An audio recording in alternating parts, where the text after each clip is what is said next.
Masuk tadi, masuk. Masuk. Atas. Iya, masuk. Iya, udah.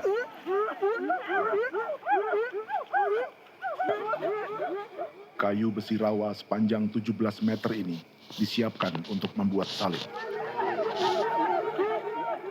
Melihat panjangnya, timbul pertanyaan, siapakah yang akan disalib?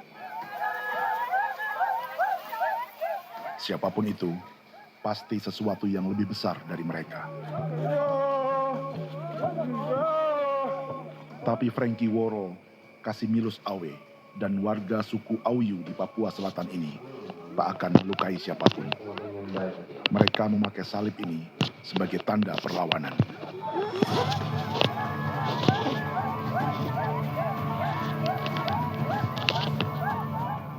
Yang mereka lawan memang lebih besar, yaitu pemerintah Republik Indonesia. Pemerintah sedang mengincar 2,5 juta hektar hutan orang Papua untuk proyek tanaman industri pangan dan energi.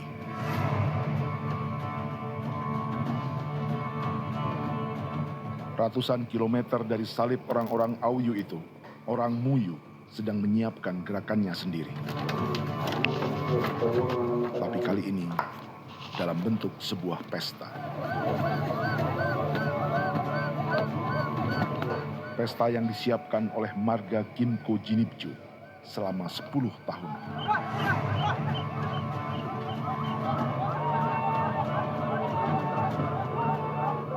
Sosok di marga ini adalah Willem Kimco, orang asli Papua yang tak punya kartu identitas kewarganegaraan manapun.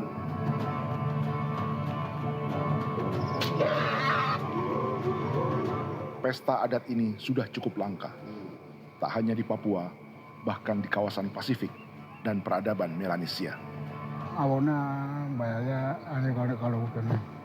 Internet ada kode kode bitnuka, dan jitana ya kati kode bandiku.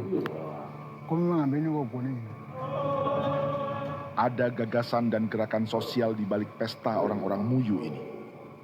Sama dengan gerakan salib merah yang dimulai orang-orang Auyu.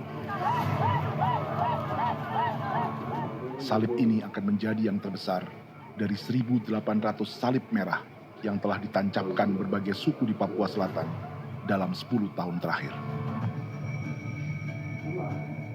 Ribuan salib merah yang dipadukan dengan palang adat adalah tanda larangan yang menyatukan unsur-unsur adat dan agama. Ya, kami percaya bahwa kalau memang kami sudah tidak mampu untuk menyelesaikan persoalan ini, dalam hal ini perusahaan tidak bisa masuk, berarti kami minta bantuan kepada nenek moyang dan Tuhan. Atribut perang orang Auyu ini diukir atau dilukis, digambar di batang salib ini dengan tujuan bahwa kami larang dengan sangat keras. Jadi apabila siapapun, baik dari antara kita sendiri yang melanggar batas ataupun pihak lain yang mengganggu keselamatan hak tanah adat kami, maka kami siap untuk melakukan ancaman perang. Salib-salib ini tidak ditancapkan di halaman-halaman gereja, melainkan di tanah dan hutan adat, di dusun-dusun sagu, dan di tempat-tempat yang disakralkan. Sebab 1.800 palang adat dan salib ini memang bukan semata tentang agama, tapi untuk mencegah negara dan perusahaan memasuki tanah dan hutan adat mereka. Papua, bukan Papua.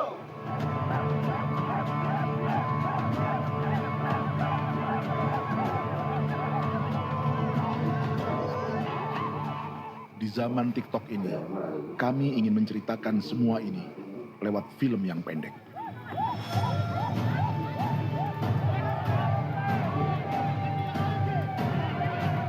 Tapi kami jelas gagal.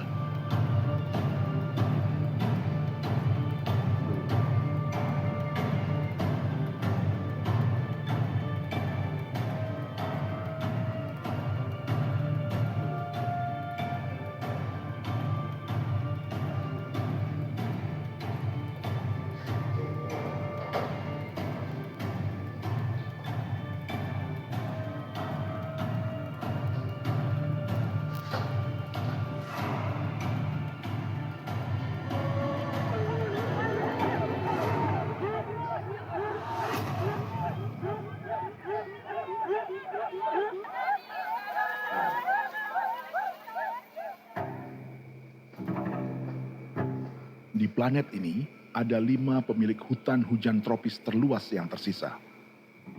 Kongo di Afrika, Brazil, Peru, Bolivia, dan Indonesia.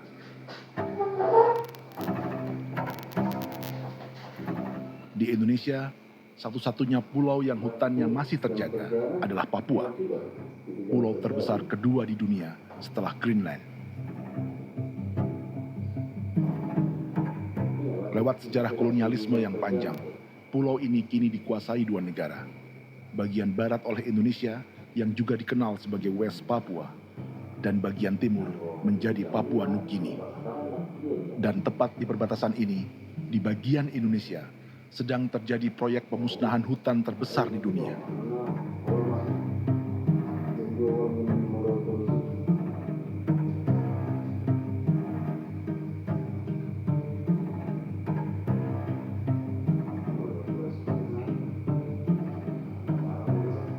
Pemerintah Indonesia sedang membuka lebih dari 2,5 juta hektar hutan untuk sawit, tebu, padi, dan peternakan. Ini disebut proyek strategis nasional untuk lumbung pangan dan energi yang jadi ambisi 3 presiden. Bagian terbesar direncanakan untuk mencetak sawah seluas 1,3 juta hektar. Lalu bagian lain akan ditanam tebu seluas 560.000 hektar untuk gula dan bioetanol. Setiap liter bensin di Indonesia akan dicampur bioetanol 10% atau E10. Ada 10 perusahaan di proyek ini, dan semuanya dimiliki oleh 1 keluarga saja. Berikutnya, ada areal sawit seluas 400.000 hektar untuk biodiesel. Targetnya mencampur 50% solar dengan minyak sawit atau B50. Dan terakhir, pemerintah akan membuka peternakan seluas 380.000 hektar. Jadi, apa yang salah dengan proyek pangan dan energi ini? 5 orang Papua dalam film ini akan menjawabnya.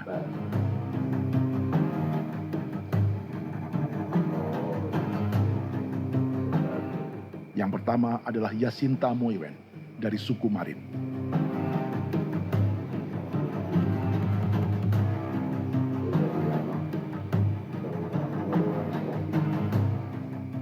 Yasinta dan warga di distrik Ilwayap di Merauke sudah menjadi korban. Hutan dan rawa sebagai sumber pangan dan ekonominya telah dihancurkan. Jalan sepanjang 135 km sedang dibuat, dan di kiri kanannya akan dicetak 1 juta hektar sawah. Mereka sulit menolak atau melawan. Salib sudah digeser, masih datang lagi dengan senjata nih mereka nih. Karena proyek ini juga dijaga tentara.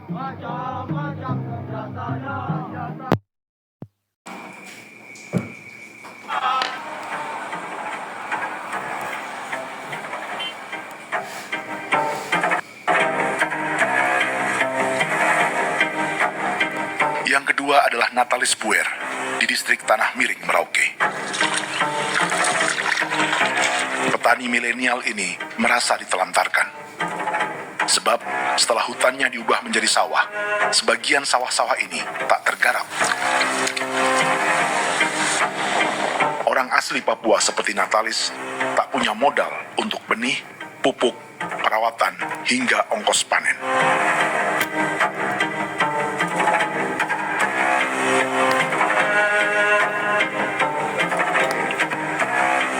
Orang ketiga adalah Vincent Kuipalo dari suku Yenan di distrik Jagebob, Merauke. Vincent dan suku Ye sedang menjadi korban.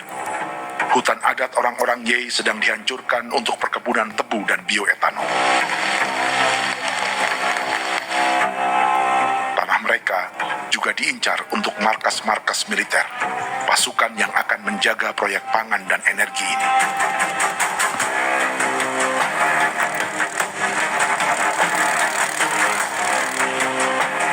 Yang keempat adalah Frankie Woro dari suku Auyu di distrik Fofi, Kabupaten Bovendigul. Hutan dan tanah mereka terancam perluasan perkebunan sawit untuk campuran biodiesel atau B50. Orang-orang dari suku Auyu ini adalah calon korban.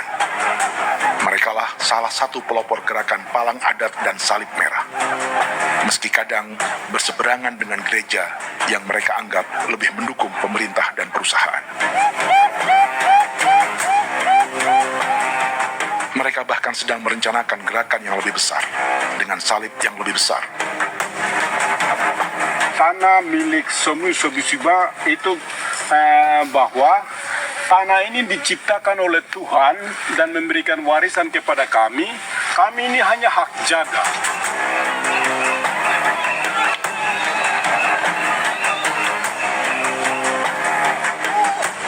Sosok kelima adalah Willem Kimco dari suku Muyu di Bovendigul. Tokoh adat dari Muyu ini hidup di garis belakang proyek negara, sehingga belum menjadi korban. Tapi mereka sedang bersiap menghadapi segala kemungkinan. Tinggal di belantara dan perbatasan membuat sebagian mereka tak punya status kewarganegaraan. Tapi mereka telah hidup jauh sebelum ada Indonesia atau Papua Nugini.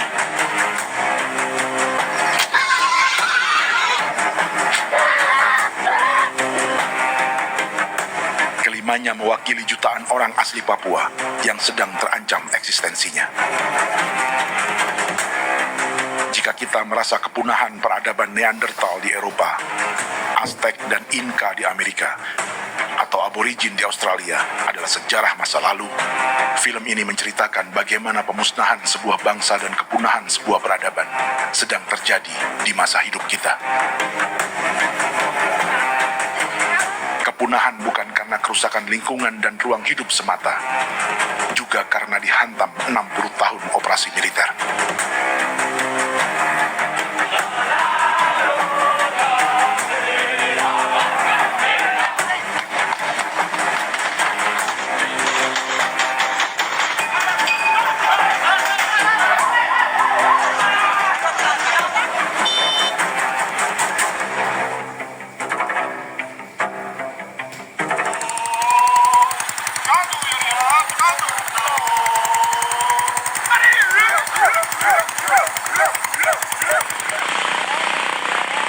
Frankie Woro dan orang-orang Auyu sedang berburu.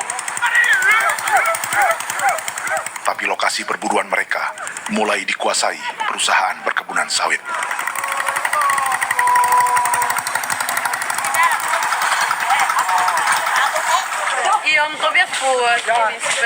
Kita akan menuju arah ke Inabusu. Di sana kami akan masuk di wilayah konsesi perusahaan PT Indo Asiana Lestari. Dan di situ ya ada survei-survei mereka yang mereka pernah lakukan, tapi juga kami ada lakukan tanda-tanda saksi di sana.